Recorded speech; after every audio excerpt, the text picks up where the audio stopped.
Robots is without a doubt one of the movies that released in 2005. And while it wasn't anything remarkable, it did make a decent amount at the box office. There wasn't anything memorable about it, for good or for bad. Still, that didn't stop me from watching it an unholy amount of times as a child. And so, as proof to myself more than anyone else, I'm going to be retelling the entire plot of this movie completely from memory. The last time I watched this was probably about 1 calendar year ago. Ready? Go! We begin in Rivet Town, where we see a wide, scrolling shot establishing the world of these unholy abominations in their godless existence. We see a funny spring walking around, we see a wind-up car, or we even see the most hellish possible existence in this world, which is being mounted to the ground permanently while still retaining complete sentience. However, this artistic view is interrupted by a screaming Stanley Tucci, who graces us with the first spoken line in this film. I'm gonna be a dad! A first line so nice, you hear it twice. Hey, I'm gonna be a dad! This is Herb Copperbottom, the father to our protagonist, whom we will soon meet. He runs around town telling everybody the good news that he's gonna be a dad. I hope you're used to that. You hear it a lot in this scene. He returns home to his wife, only to find that he missed the delivery. In fact, she tells him this. Oh, honey, I'm so sorry. You missed the delivery. But it's okay. Making the baby's the fun part. If it were not for the sensual saxophone riff that accompanies this line, I'm not sure most viewers would have picked up on the fact that this is a reference to the popular human activity sex. So next we see the title sequence. Yep, this sure is Robots 2005. Here we're introduced to our protagonist, Rodney Copperbottom. We get a quick montage of his early childhood, complete with jokes about parenting, about puberty, and a passing comment that really actually raises a lot of questions. He's got your mom's eyes and my dad's nose. I knew we were smart to save those parts. The questions about a robot's grasp on mortality aside, did they loot their parents' bodies after they died like they were a World of Warcraft raid? Was it more of a last will and testament sort of thing? And if it was, whose kind of last will and testament includes their own body parts? Gah, really says a lot about society, doesn't it? Anyway, Rodney's childhood progresses, and we're introduced to two very important characters in this film.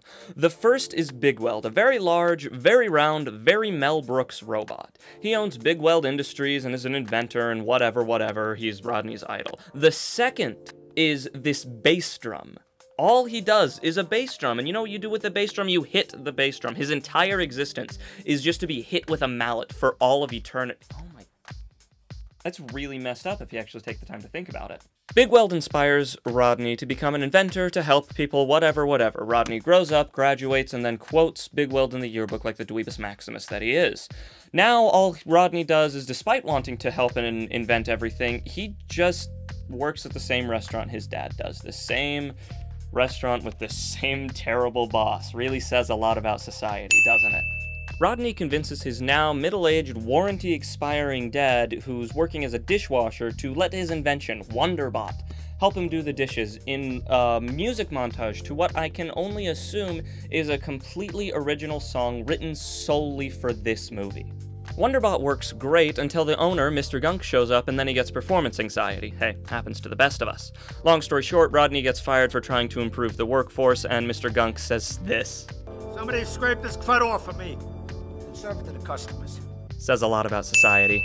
Rodney is now in his sad boy, Arizona iced tea, sad Bart profile picture arc, and he just decides to go to the big city to finally make a break for himself. His mom shows up, tells him not to go. His dad shows up, tells him that he wanted to be a musician, but then didn't because you couldn't make a living off of it. Says a lot about society. And then he goes to the most creatively named city I have ever heard of.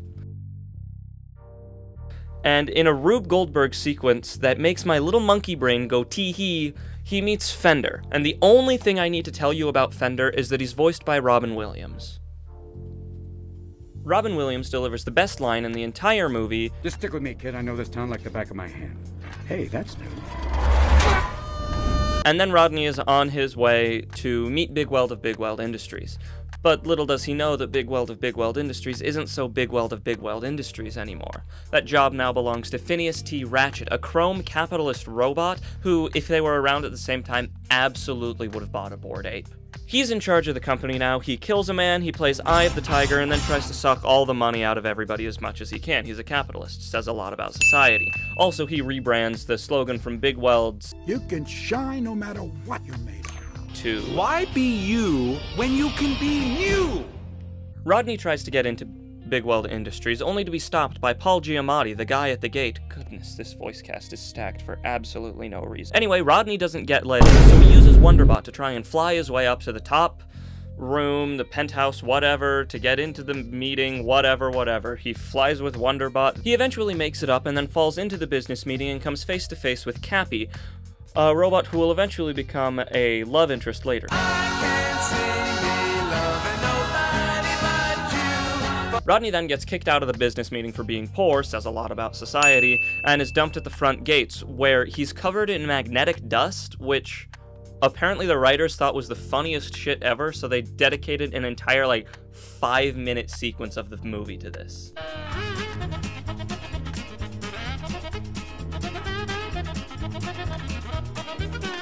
Oh yay, Robin Williams is back now, but oh no, Robin Williams is poor, but yay, he has friends, but oh no, they're actually poor too.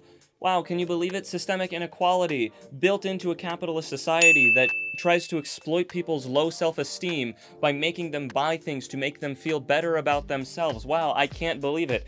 I sure hope this movie didn't, influence children's political ideologies before they knew what a political ideology was, or even radicalize children before they knew what that even meant.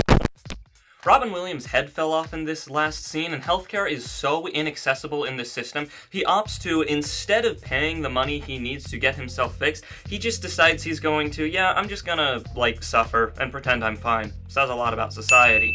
But actually, Rodney can fix him, and Rodney does actually fix him because he's an inventor. Also, Star Wars reference. The Force is strong with this one.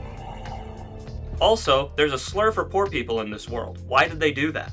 You have been officially outmoded. Outmoded? Well, that's fine. In the next scene, we follow a piece of garbage that goes to the chop shop in a sequence that also makes silly little monkey brain go, ooh. Here we meet Madame Gasket, the real antagonist of the film. She's evil, diabolical, looks really unfriendly, doesn't like anybody, just wants to make money, just wants to kill people. And oh, would you look at that, she's Phineas T. Ratchet's mom. Hi, Mom. Hi, sweetie. Wow, this movie is not subtle at all, is it? But jumping back to our happy protagonist and his outmode friends, am I allowed to say that? Anyway, they go to their little meeting house where they all live, and we meet the next most important character in this movie, Jennifer Coolidge's Aunt Fanny. And I'm just gonna let the clip speak for itself. Well, then why is she called Aunt Fanny? You couldn't call her Aunt Booty. Whoa!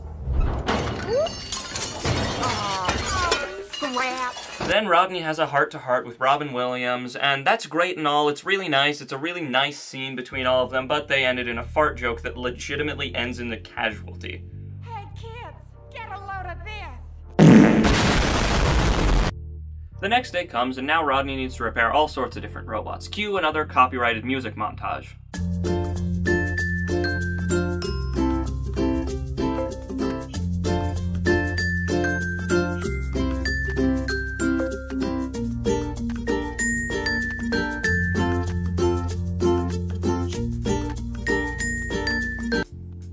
Then the mail comes, Rodney's dad is dying, the mailbox is sentient, and Fender gets around? I think that's what this joke is supposed to imply? That's from my sister. I recognize the handwriting. Anyway, grrr, I'm an angry capitalist, and somebody is making me earn slightly less money in this highly exploitative society that I'm the 1% of. But first, it's party time! Yay, the Big Weld Ball! We're all gonna go to the Big Weld Ball! Hooray! But oh no, we're not on the list. How are we going to get in? Robin Williams does an impression. Can you believe it? I never thought I would see the day that Robin Williams does an impression. This is the Count Roderick von Brocken-Zieber. Rodney and Robin Williams, they make it into the party.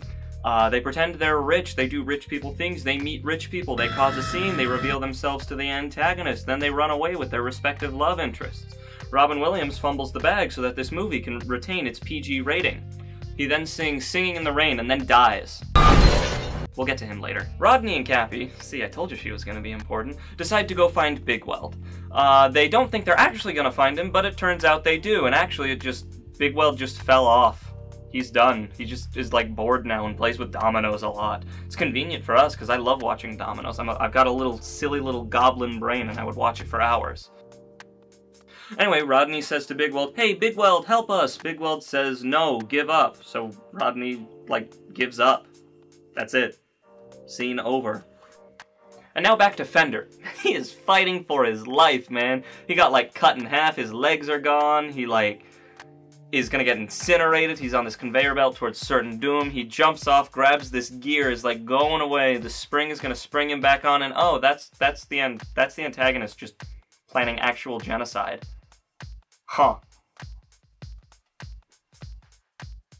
Wow, boo-hoo, Rodney's sad again. He's gonna go home and cry to his mommy. Haha, just kidding, psych, idiot. Everyone's here now. All of his friends are here, including Digimon Stage 2 Robin Williams, and Big Weld, who decided he didn't want to be cancelled anymore. Alright, jump cut to Big Weld going back to his company to do two things. Fire Ratchet, and provide us with the best reaction image from a 2005 movie that I've seen in a long time.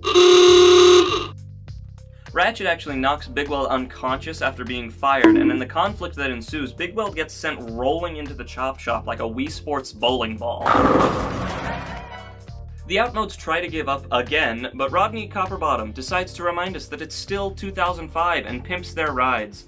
With their newfound upgrades, they start to fight all the employees of the chop shop, even though the employees have, nothing to do with this. They just work there. Big Weld is trapped. Big Weld's gonna die, but Wonderbot saves the day by fighting Madame Gasket in a Star Wars reference. I love Star Wars references. Yes!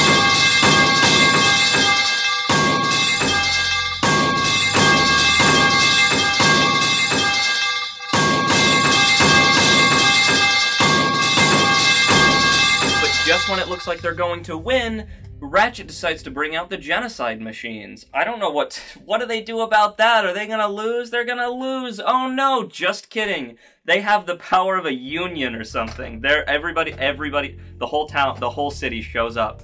They beat capitalism, whatever something society, I guess. The world is a better place now! The genocide of poor people was stopped. Hashtag capitalism is over party.